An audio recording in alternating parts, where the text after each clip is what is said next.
జై శ్రీ మాతాజీ. సహజయోగ సాధనకు హాజరైన ఆత్మస్వరూపులైన మీ అందరికీ మా హృదయపూర్వక వందనాలు. అందరికీ స్వాగతం. పరమ పూజ్య శ్రీ మాతాజీకి మన రెండు చేతులు జోడించి నమస్కరించి ఈరోజు ప్రారంభించబోయేటటువంటి సామూహిక ధ్యాన కార్యక్రమంకు తల్లి యొక్క అనుమతిని, ప్రేమపూర్వకమైన ఆశీస్సులను ప్రసాదించమని ప్రార్థిద్దాము. మన రెండు అరచేతులు తల్లి వైపు తెరిచి ఉంచి తల్లి ముఖారు విందంలో దేదీప్యమానంగా ప్రకాశిస్తున్న బొట్టును చూస్తూ కొద్దిసేపు ధ్యానంలో ఉందాము.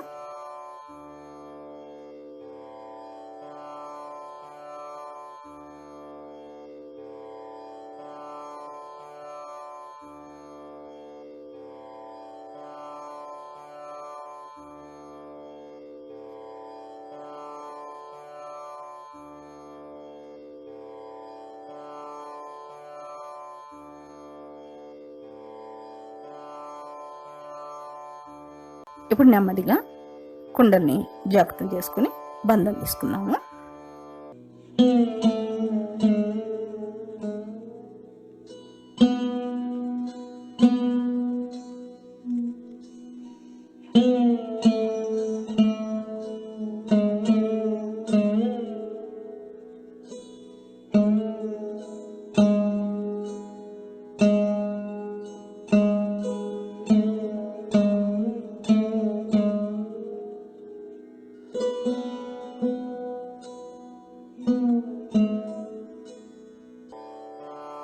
మన రెండు అరచేతులను భూమిపై ఆనించి భూమాతను ఇలా ప్రార్థిద్దాము.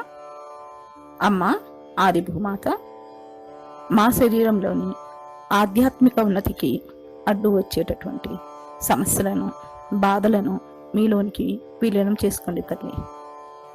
మాకు ఓర్పును, సహనాన్ని ప్రసాదించండి అమ్మా.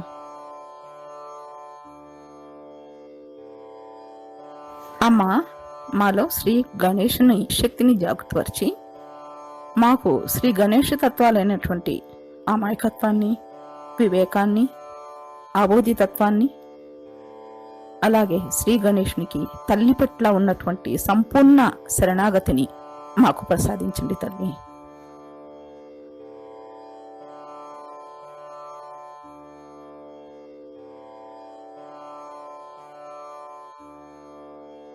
సదా మమ్మలను వర్తమానం నందుచుండమ్మా.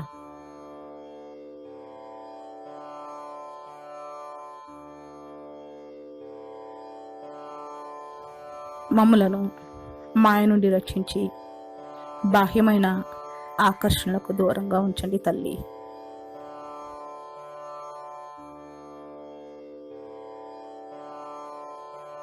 మా యొక్క ఆత్మను ప్రకాశవంతం చేసి ఆ పరమాత్మతో అనుసంధానం చేసి మాకు పరమ చైతన్య శక్తిని మాకు ప్రసాదించండి అమ్మా.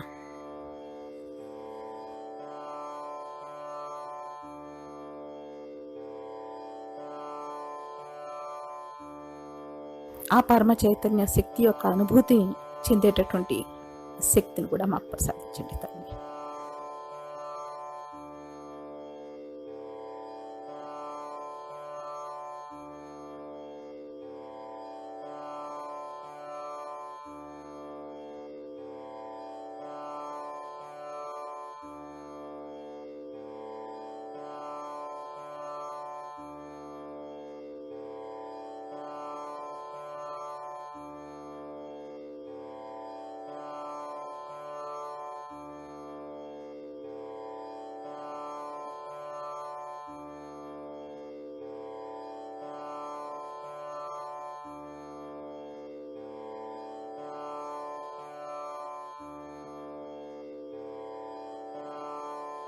ఇప్పుడు తల్లి అనుమతితో ఈరోజు 4వ చక్రం అయినటువంటి అనాహత చక్రము, దాన్ని హృదయ చక్రం అని కూడా అంటారు.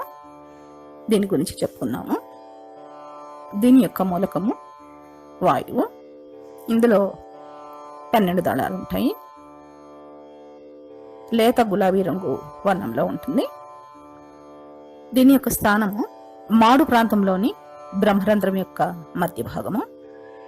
హృదయ చక్రం యొక్క శరీర భాగాలు మన కాలివేళ్లలోని చేతి వేళ్లలోని చిటికెన వేళ్లలో ఉంటాయి. ఇందులో 3 భాగాలు ఉంటాయి. మొదటి ఎడమ హృదయ భాగము, కుడి హృదయ భాగము, మధ్య హృదయ భాగము. ముందుగా ఎడమ హృదయ భాగం గురించి చెప్పుకున్నాము. ఈ యొక్క ఎడమ హృదయ భాగానికి శ్రీ శివపార్వతులు అధిష్టాన దేవతలు. పరమాత్మ యొక్క ప్రతిబింబమైనటువంటి ఆత్మస్థానము ఇందులోనే ఉంటుంది. ఇది మన ఉనికిని తెలిపేటువంటి స్థానము. సత్యము, ప్రేమ, ఆనందము ఈ చక్రం యొక్క ముఖ్యమైనటువంటి గుణాలు. దీని యొక్క శరీర భాగము హార్ట్ ఆర్గన్ అంటే గుండె స్థానము. దీని యొక్క శాస్త్రీయ నామము లెఫ్ట్ కార్డియాక్ ప్లెక్సస్ అంటారు. అనాహతం అంటే అప్రయత్నంగా జనించేటటువంటి ధ్వని. దీని ద్వారానే మన హార్ట్ బీట్ స్థితిగతులు ఉంటాయి. హార్ట్ బీట్ తెలుసుకోవడం, అలాగే మన శరీర స్థితిగతులు కూడా మనం తెలుసుకోవడం జరుగుతుంది. మన శరీరానికి కావలసినటువంటి రక్తము ఈ యొక్క ఆర్గన్ ద్వారానే సరఫరా అవడం జరుగుతుంది. ఇది తల్లి యొక్క స్థానాన్ని సూచిస్తుంది. ఈ చక్రంలో సమస్యలు రావడానికి తీవ్రమైన భౌతిక, మానసిక చర్యలు, బాహ్య చిత్తము, తల్లిని బాధించే ప్రవర్తన, నాస్తికవాదము, దైవదూషణ, దైవ వ్యతిరేక కార్యక్రమాలు, అలాగే భార్యాభర్తలు ఒకరి మీద ఒకరు ఆధిపత్యం చెలాయించడము, స్త్రీని తక్కువ చేసి మాట్లాడడము, ఆమె కలతప్పలో అయినప్పుడు దాని ద్వారా వచ్చేటటువంటి స్తన సంబంధిత బాధలు, దీర్ఘకాలిక వ్యాధులు రావడం జరుగుతుంది. అలాగే మితిమీరిన క్రీడలు, వ్యాయామాలు చేయడం వల్ల ఈ యొక్క ఎడమ హృదయ భాగం అంటే హార్ట్ అటాక్స్ రావడము, ఇలాంటి సమస్యలు ఏర్పడతాయి. ఎడమ హృదయం మీద ధ్యానం చేయడం వల్ల మనం చెప్పినటువంటి పై సమస్యలన్నీ కూడాను తొలగిపోతాయి. మనలో ఆత్మతత్వం, ప్రేమతత్వం పెంపొందుతాయి. ఇప్పుడు మన కుడి హృదయ భాగం గురించి చెప్పుకున్నాము. ఇందులో శ్రీ సీతారాములు అధిష్టాన దేవతలు. దీని యొక్క శాస్త్రీయ నామము రైట్ కార్డియాక్ ప్లెక్సస్ అంటారు. కుడి చిటికెన వేలు, అలాగే కుడి కాలి యొక్క చిటికెన వేలు, కుడి చేతి యొక్క చిటికెన వేలు దీని యొక్క స్థితిగతులను సూచిస్తుంది. ఊపిరితిత్తులు, అంతర్గత శ్వాస క్రియకు సంబంధించినటువంటి విధులు ఇవన్నీ కూడాను ఈ యొక్క కుడి హృదయ భాగం నిర్వహిస్తుంది. ఇది తండ్రి స్థానం. దీని యొక్క సహజ గుణాలు శ్రీరాముని వంటి బాధ్యతాయుతమైన ప్రవర్తన, అంటే ఒక తండ్రిగా, ఒక రాజుగా, ఒక తండ్రిగా, భర్తగా, కొడుకుగా, అన్నగా బాధ్యతాయుతమైనటువంటి ప్రవర్తనను కలిగి ఉండడం ఒకటి. మానవ సంబంధ విలువలు, మర్యాదలను కలిగి ఉండడము, ధార్మిక జీవనాన్ని కలిగి ఉండడం ఈ చక్రం యొక్క సహజమైనటువంటి గుణాలు. ఇప్పుడు మనం చెప్పినటువంటి గుణాలకు విరుద్ధంగా ఉన్నప్పుడు ఈ చక్రంలో సమస్యలు ఏర్పడడం జరుగుతుంది. తద్వారా మనకి ఆస్మా, బ్రాంకైటిస్, శ్వాసక్రియలకు సంబంధించినటువంటి సమస్యలు వస్తాయి. ఈ కుడి హృదయ ధ్యానం ద్వారా మనలో పైన చెప్పినటువంటి సమస్యలన్నీ తొలగిపోవడం జరుగుతుంది. మనలో శ్రీ సీతారాముల గుణగణాలు అలవడతాయి. ఇప్పుడు మన మధ్య హృదయ భాగము. ఈ హృదయ భాగం యొక్క అధిష్టాన దేవత శ్రీ జగదంబ దుర్గామాత. దీని యొక్క శాస్త్రీయ నామము సెంటర్ ఆఫ్ కార్డియాక్ ప్లెక్సస్ అంటారు. బాల్య దశలో ఏర్పడేటువంటి స్టెన్నమ్ బోన్ దీని యొక్క శరీర భాగము. అలాగే ఈ మధ్య ఛాతీ భాగంలో ఉన్నటువంటి స్టెన్నమ్ బోన్ పైన జగదంబ ఆసీనురాలై ఉండడం జరుగుతుంది. మన శరీరంలో ఏదైనా సమస్య వచ్చినప్పుడు ముందుగా మన స్టెన్నమ్ బోను ప్రకంపిస్తుంది. దీనిని మనలోని గణాలన్నింటికి కూడాను చేరవేయడం, అలాగే ఆ సమస్య కారణమైనటువంటి వాటినన్నింటినీ ఆ కణాలు ఎదుర్కోవడం జరుగుతుంది. వీటిని మనము యాంటీబాడీస్, అలాగే తెలుగులో రోగనిరోధక శక్తులను కూడా అంటాము. ఇవి అస్వస్థకు గురైనటువంటి వాళ్ళే కాకుండా ఆరోగ్యమైనటువంటి వారికి కూడా చాలా సహాయపడతాయి. వారిలో ఏర్పడేటటువంటి మానసిక ఆందోళన నుండి వాళ్ళని రక్షిస్తాయి. భద్రత, ఆత్మస్థైర్యము, ధైర్యము ఈ చక్రం యొక్క ముఖ్యమైనటువంటి గుణాలు. అలాగే రోగ నిరోధక శక్తికి సంబంధించినటువంటి తెల్ల కణాలు కూడాను ఈ చక్రంలోనే ఏర్పడతాయి. ఇప్పుడు మనం ఫేస్ చేసేటువంటి కరోనా లాంటి అనేక రకమైనటువంటి వైరస్లను కూడాను మనలోని రోగ నిరోధక శక్తులైనటువంటి ఈ తెల్ల కణాలను అభివృద్ధి చేసుకోవడం ద్వారా మన శరీరంలో వాటన్నిటిని కూడాను మనము అధిగమించవచ్చు.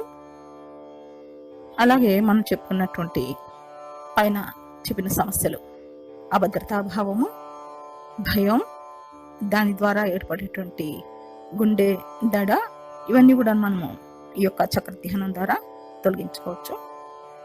జగదంబను స్తుతించడం ద్వారా, అలాగే తల్లిని దృఢంగా విశ్వసించడం ద్వారా మనకు సంపూర్ణ రక్షణ కలుగుతుంది. ఇప్పుడు మన శరీరంను సమతుల్యపరచుకొని మన శక్తి కేంద్రాల మీద ధ్యానం చేద్దాము. ముందుగా మన ఎడమ పార్శ్వాన్ని అంటే ఎడానాడిని శుద్ధి చేసుకుందాము. మన ఎడమ చేతిని శ్రీమాతాజీ వైపు చూపిస్తూ కుడి చేతిని భూమాతపై ఉంచి పరమాత్మ యొక్క ప్రేమశక్తిని విధంగా ప్రార్థిద్దాము.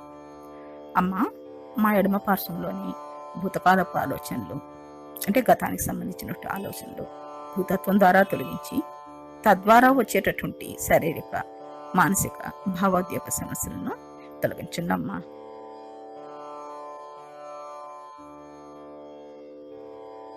మా ఇడానాడిలో శ్రీ మహాకాళీ శక్తిని, శ్రీ భైరవనాథ శక్తిని జాగృతి చేయండి తల్లి.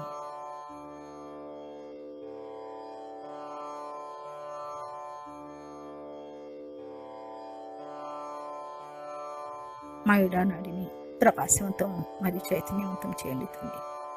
మాకు ఆత్మానందాన్ని ప్రసాదించండి అమ్మా.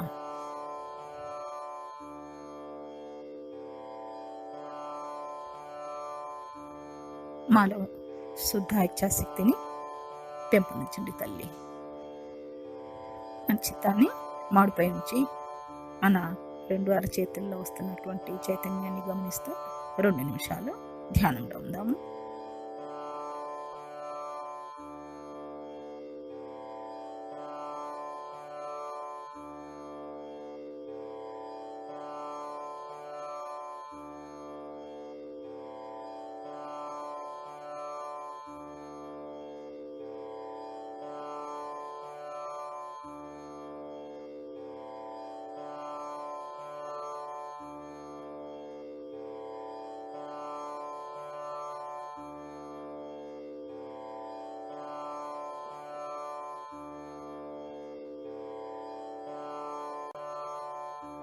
ఇప్పుడు కుడి పార్శ్వం శుద్ధి చేసుకున్నాము. ముందుగా మన కుడి చేతిని శ్రీమాతాజీ వైపు చూపిస్తూ ఎడమ చేతిని ఆకాశం వైపు ఉంచి మనలోని తల్లి శక్తిని ఈ విధంగా ప్రార్థిద్దాము. అమ్మ, మా పింగళ నాడిని భూతకాలపు ఆలోచనలు, భయాలు, ఆందోళనలు ఆకాశతత్వం ద్వారా తొలగించి తద్వారా వచ్చేటటువంటి అధిక వేడిని, శారీరక సమస్యలను తొలగించండి తల్లి. మాలో శ్రీ మహాసరస్వతి శక్తిని, శ్రీ హనుమాన్ శక్తిని జాగృతి పరచండి తల్లి.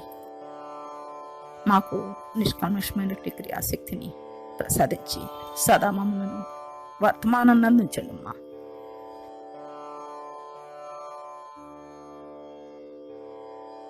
ఇప్పుడు మన చిత్తాన్ని మాడి మీద ఉంచి మన 2 చేతులు వేళ్ళలో వస్తున్నటువంటి వైబ్రేషన్స్ను గమనిస్తూ 2 నిమిషాలు ధ్యానంలో ఉందాము.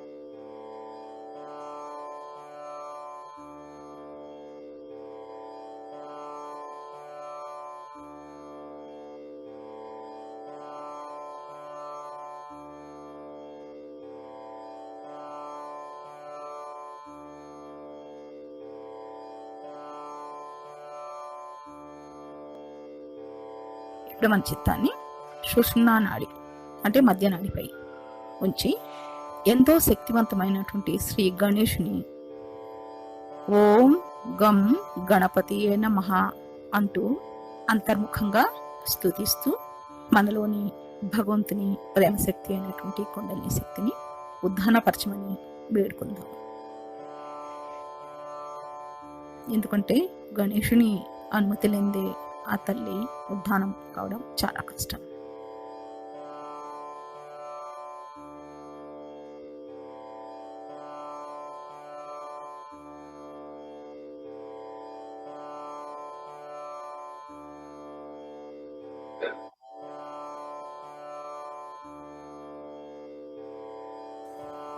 ఇప్పుడు మన చిత్తాన్ని ఎడమ మూలాధారం మీద ఉంచి శ్రీ నిర్మల గణేష్ని జాగ్రత్తం చేసుకుందాము.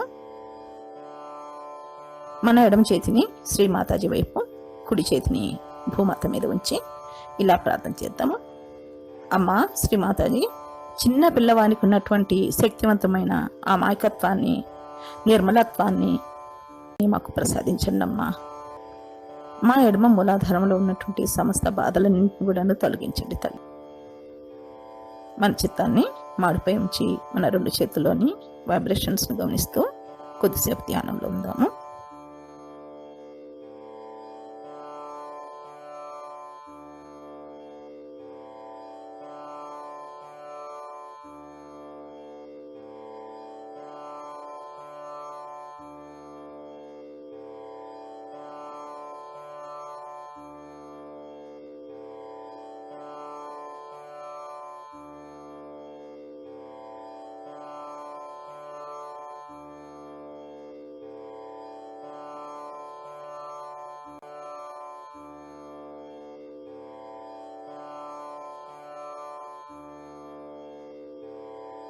ఇప్పుడు మన యొక్క చిత్తాన్ని కుడి మూలాధారంపై ఉంచి మన కుడి చేతిని తల్లి వైపు, ఎడమ చేతిని భూమాతపై ఉంచి శ్రీ శివపుత్ర కార్తికేయుని జాగృతపరచమని తల్లిని ప్రార్థిద్దాము.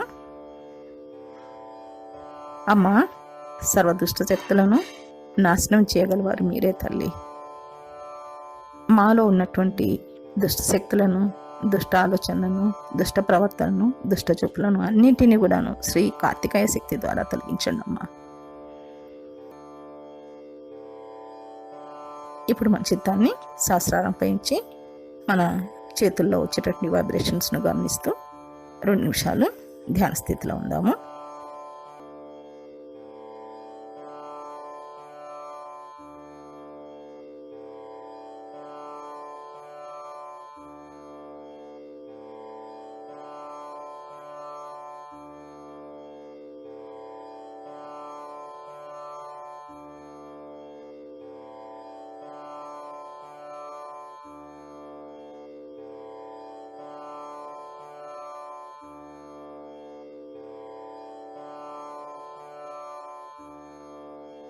ఇప్పుడు మన 2 అరచేతులను శ్రీ మాతాజీ వైపు నుంచి మధ్య మూలాధారంలోని శ్రీ గౌరీ గణేష్ని జాగృతపరచమని తల్లిని ప్రార్థిద్దాము.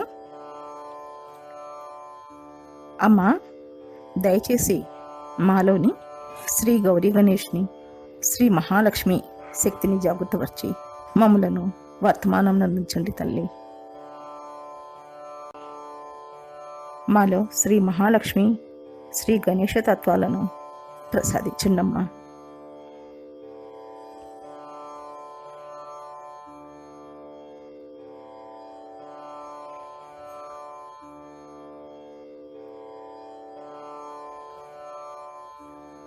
ఇప్పుడు మనలోని కొన్ని శక్తిని, ప్రయాణాన్ని గమనిస్తూ, ఇది కూడా చాలా నిశ్చితంగా గమనించాలి మనము.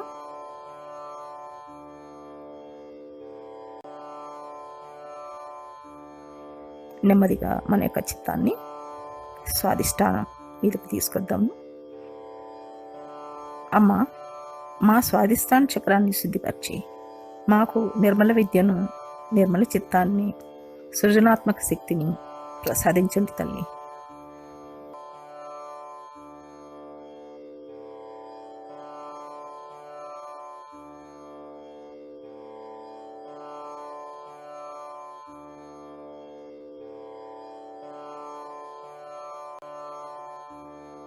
తర్వాత మన యొక్క చిత్తాన్ని నాభి చక్రం పెద్దకు తీసుకొస్తాము.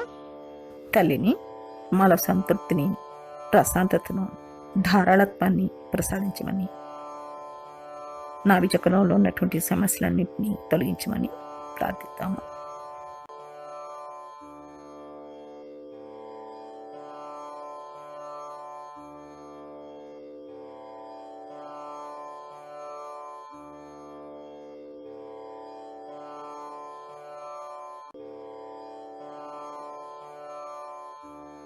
ఇప్పుడు నెమ్మదిగా అనేవుడిని కుండలి శక్తిని భవసాగరం అంటే సంసార సాగరం దగ్గరకు తీసుకొచ్చి ఆది గురువు దత్తాత్రేయుని అవతారాలైన దశ గురువుల యొక్క శక్తిని జ్ఞానాన్ని ప్రసాదించి మనకు స్వయం గురుత్వాన్ని ప్రసాదించమని తల్లిని ప్రార్థిద్దాము.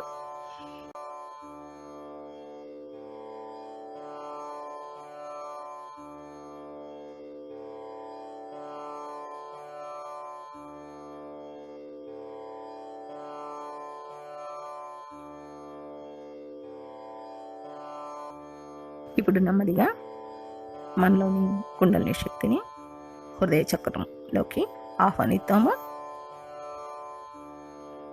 మన ఎడమ చేతిని మాతాజీ వైపు ఉంచి కుడి చేతిని ఎడమ హృదయ భాగంపై ఉంచి తల్లిని ఈ విధంగా ప్రార్థిద్దాము. అమ్మా, మాలోని శ్రీ శివపార్వతులను జాగృతపరిచి తద్వారా మా ఎడమ హృదయంలోని అన్ని సమస్యలను కూడాను తొలగించండి తల్లి. మా ఆత్మను ప్రకాశవంతం చేయండి అమ్మా. అమ్మా, నేను శరీరాన్ని కాదు, బుద్ధిని కాదు, మనస్సును కాదు, నేను కేవలం పవిత్రమైన ఆత్మను మాత్రమే తల్లి.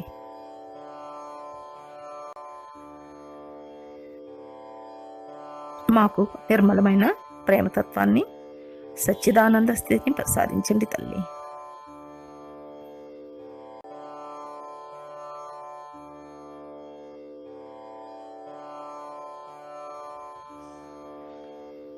మాకు ఆత్మతత్వాన్ని ప్రసాదించండి అమ్మా.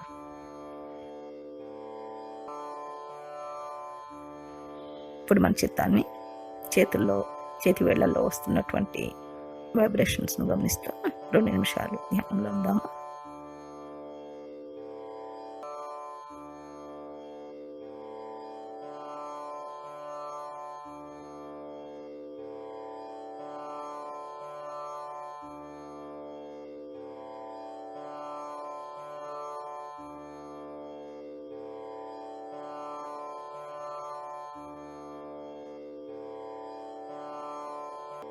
ఇప్పుడు మన కుడి చేతిని శ్రీ మాతాజీ వైపు ఉంచి ఎడమ చేతిని కుడి హృదయం మీద ఉంచి ధ్యానం చేద్దాము. అమ్మ, మా కుడి హృదయంలోని శ్రీ సీతారాములను జాగృతపరిచి మాలోని సమస్త బాధలను, సమస్యలన్నింటినీ కూడాను తొలగించి శ్రీ సీతారాముల గుణగణాలను మాకు ప్రసాదించండి తల్లి.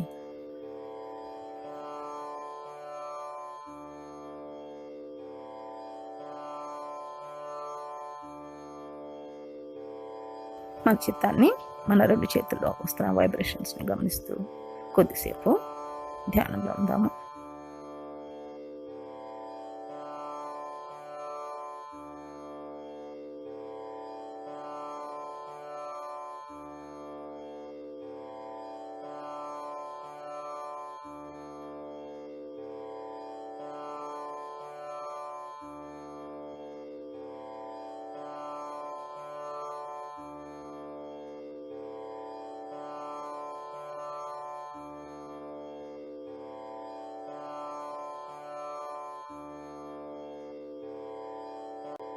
ఇప్పుడు మన ఎడమ చేతిని శ్రీ మాతాజీ వైపు ఉంచి మన కుడి చేతిని మధ్య హృదయ భాగంపై ఉంచి శ్రీ జగదంబ దుర్గామాతను జాగృతం చేసుకున్నాము.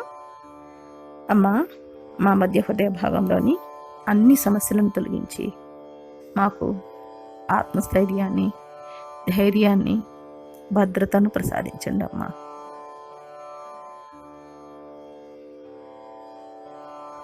మాకు మీ యొక్క సంపూర్ణ రక్షణను ప్రసాదించండి అమ్మా.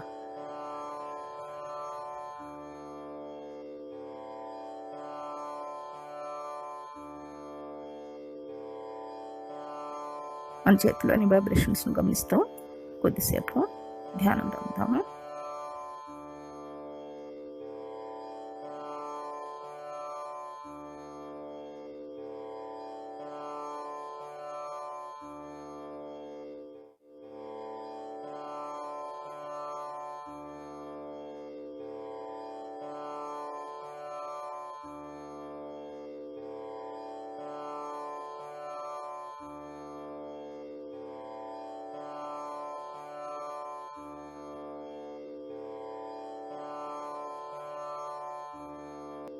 ఇప్పుడు మనలోని కొండని శక్తిని ఆజ్ఞాచక్రంలోకి ఆహ్వానిద్దాము.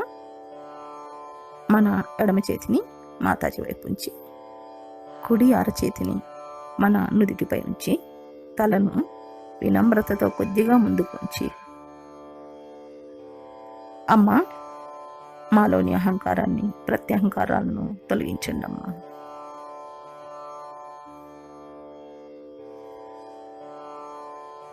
అమ్మా, నేను అందరినీ క్షమిస్తున్నాను. నన్ను నేను క్షమించుకుంటున్నాను తల్లి. మాకు క్షమను, సహనాన్ని ప్రసాదించండి తల్లి.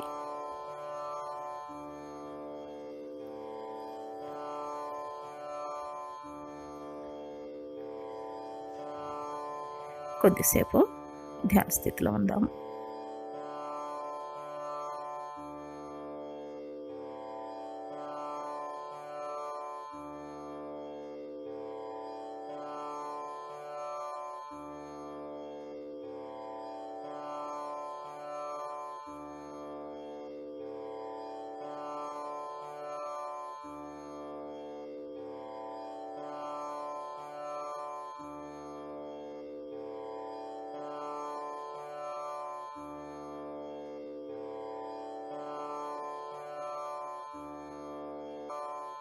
ఇప్పుడు మన ఎడమ చేతిని శ్రీ మాతాజీ వైపు నుంచి కుడి చేతితో సహస్రారంపై 7 సార్లు క్లాక్ వైజ్ డైరెక్షన్లో తిప్పుతూ, అమ్మ మాకు ఆత్మసాక్షాత్కార స్థితి నందు దృఢపరచండి తల్లి.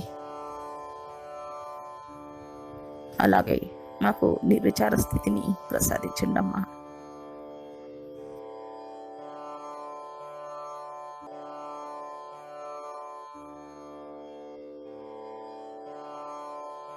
మాకు నిశ్చలమైన, నిర్మలమైన ధ్యాన స్థితి ప్రసాదించు తల్లి.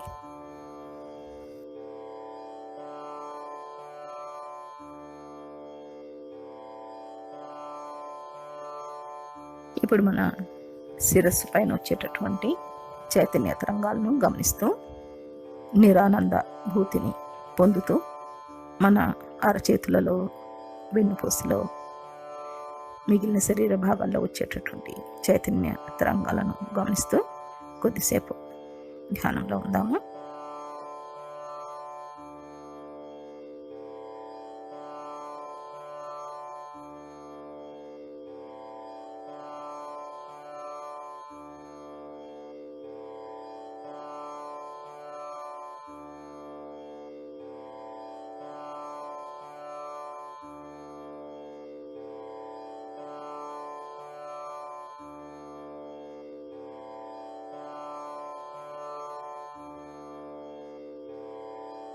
ఇప్పుడు నెమ్మదిగా మన కళ్ళు తెరిచి, అమ్మ ఈ ధ్యాన క్రియను మీ యొక్క శ్రీచరణాలకు సమర్పించుకుంటున్నాం తల్లి. మాకు ఇంత చక్కటి ధ్యాన స్థితిని ప్రసాదించినందుకు మీకు శతకోటి వందనాలు తల్లి. ఈనాటి ధ్యానంలో మా వలన తెలిసి కానీ తేలిక కానీ చేసిన తప్పులను మీ బిడ్డలుగా దయతో మమ్మల్ని మన్నించండి అమ్మా. ఇప్పుడు నెమ్మదిగా కుండల్ని జాగ్రత్త తీసుకొని బంధం తీసుకున్నాము.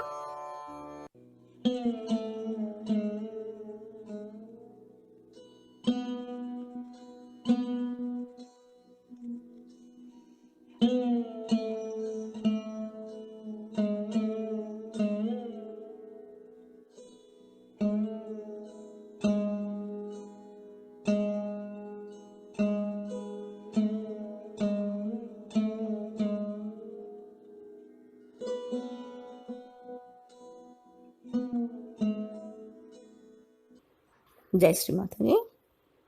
శ్రీమాతాజీ గారి అనుమతితో ఇప్పుడు మనం కొన్ని ముఖ్యమైన విషయాలను చెప్పుకుందాము. ధ్యానం ఎందుకు చేసుకోవాలి, అలాగే సమతుల్యతను ఎందుకు చేసుకోవాలి, అలాగే భగవంతుని యొక్క ప్రేమశక్తి అన్నటువంటి కొండలి శక్తిని ఎందుకు జాగృతపరచుకోవాలి, ఇవన్నీ కూడాను మన యొక్క సహజయోగ సాధనలోని ప్రక్రియలు. అందుకే ఈరోజు మనము వీటిని గురించి చెప్పుకుంటాము. మన దేహమే దేవాలయం అంటారు. అంటే దేహంలోనే భగవత్ శక్తి దాగి ఉంది. అలాగే అది పంచాభూతాలకు నిలయం.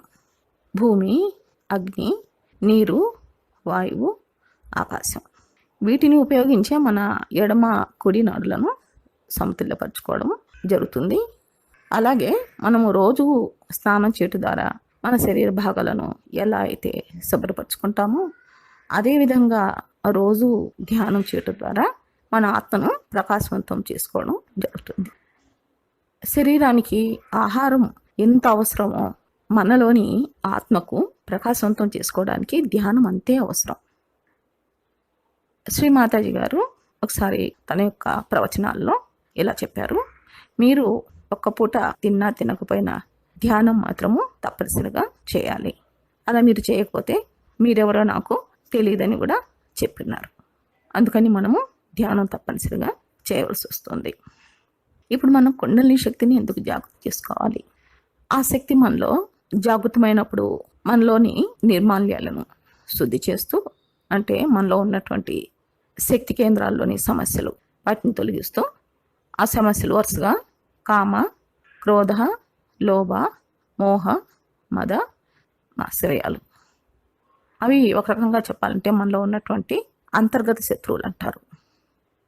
ఆ తల్లి శక్తి వీటన్నిటిని మనలో సమూలంగా తొలగించి మనకు కావలసినటువంటి అమాయకత్వాన్ని, సంపూర్ణ శరణాగతిని, నిర్మల విద్యను, నిర్మల చిత్తాన్ని, సృజనాత్మక శక్తిని, అలాగే సంతృప్తి, ధారాళత్వము, ప్రేమతత్వాన్ని, ఆత్మజ్ఞానాన్ని, సాక్షితత్వాన్ని, వాక్శుద్ధిని, క్షమను, సహనాన్ని, ఇవన్నీ మన యొక్క శక్తి కేంద్రాల్లో ఉన్నటువంటి సహజ లక్షణాలు అన్నమాట. వీటిని ప్రసాదించడం జరుగుతుంది. తద్వారా మనము ఆధ్యాత్మికంగానే కాకుండా అన్ని రకాలుగా కూడా ఉన్నత స్థితికి చేరుకోవడం జరుగుతుంది. ఇంకొక విషయం, మనము శారీరకంగా ఒక తల్లి ద్వారా జన్మను తీసుకుంటే ఆ తల్లి మనకు కావలసినటువంటి భౌతిక అవసరాలను తీరుస్తుంది.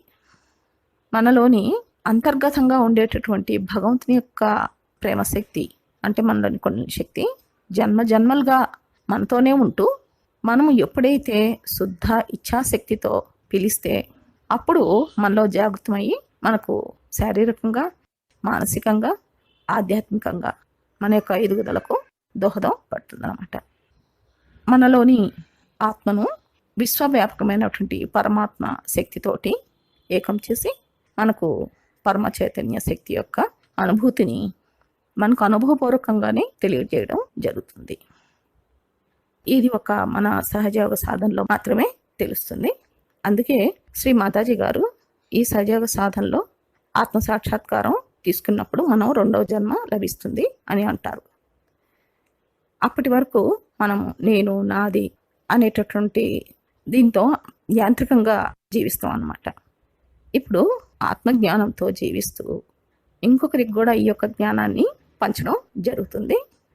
ప్రేమతత్వం, ఆత్మతత్వం, నిర్మలత్వంతోనే ఈ యొక్క సహజయోగం పనిచేస్తుంది. ఈ యోగము శాస్త్రీయపరమైనది మరియు ఆధ్యాత్మికమైనది. దీనిని ఏ వయసు వారైనా సరే ఎప్పుడైనా చాలా తేలికగా, చాలా సులభంగా ఈ యొక్క ధ్యానాన్ని చేసుకోవచ్చు. ఇంతటి మహత్తరమైనటువంటి సహజయోగ సాధనను ప్రసాదించినటువంటి పరమ పూజ్య శ్రీ మాతాజీ నిర్మలాదేవి గారికి మా శతకోటి వందనాలు. అలాగే ఈ సామూహిక ధ్యాన కార్యక్రమంకు హాజరైనటువంటి వారందరికీ మా యొక్క ధన్యవాదాలు. జై Shri Mataji.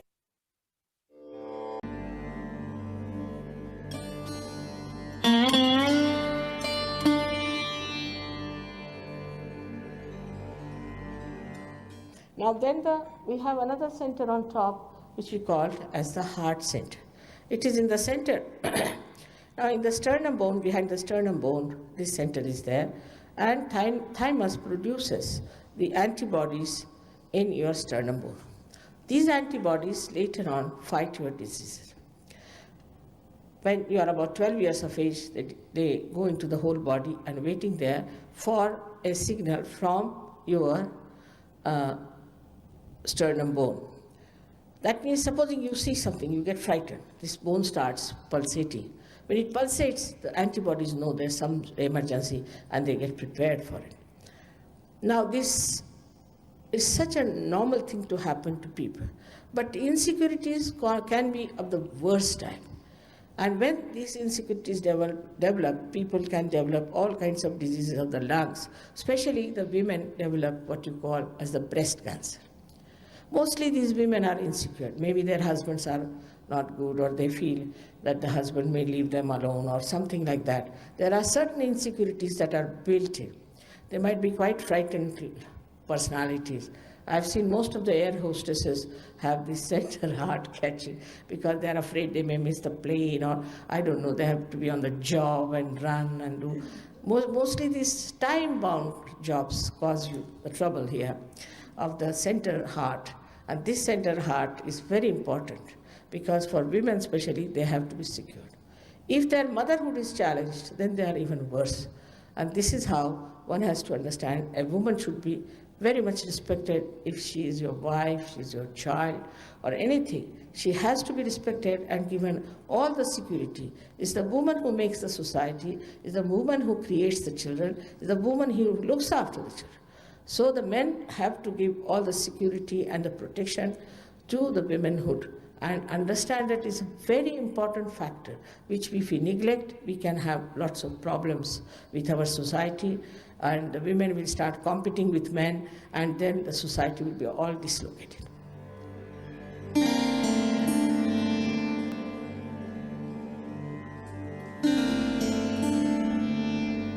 It can happen to any one of us if a man is unkind to his son.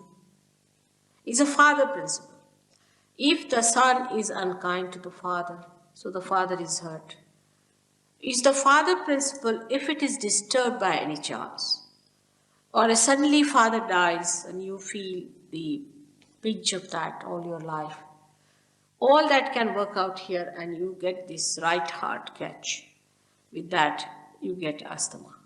It is said that in homeopathy, they believe that with more tension you get it. Because when you are more tense, you see, you remember your father.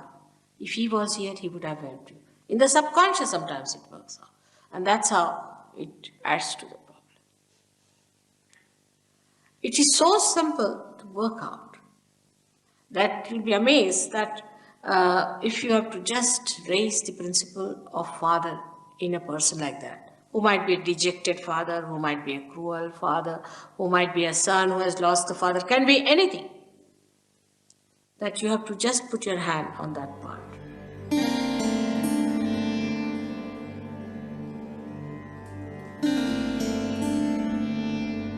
Left-hand side of this is the essence of motherhood.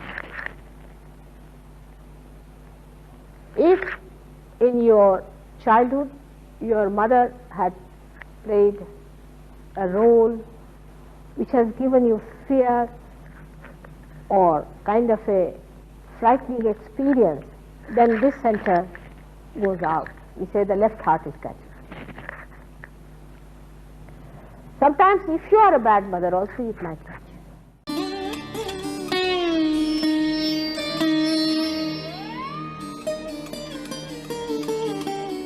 So I have explained to you all these things. Now this is the heart. In the heart resides the spirit. The spirit is watching the game of this creation and is watching what is happening to this person, to this person, to this person, to this person. Everybody has got in their heart the spirit which is watching. It's called as the Kshetrajna, means the one, the knower of the field. He is watching every minute. He knows what to do, where you go, what mistakes you create. He watches. He doesn't interfere. It's only the interference comes from here, from that thing. It tries to give you conscience, it tries to improve you. From here sometimes, the victim part, it tries to tell you, be in the center, by punishing you, by showing it is wrong. But he is just watching the game. Let's see how far it goes. He is the knower of your feet. He is the universal being within you. He is the reflection of that God Almighty who is a spectator within you. And His power is this all-pervading power which has created all this.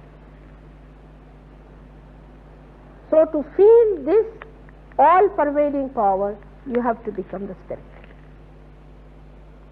All this creation has no meaning if you do not become the Spirit. In the Vedas, the very first stanza says that by reading Vedas, if you do not become Vid, Vid means, Veda word comes from Vida. Vida means to know. If you do not become the knowledge, then it has no meaning.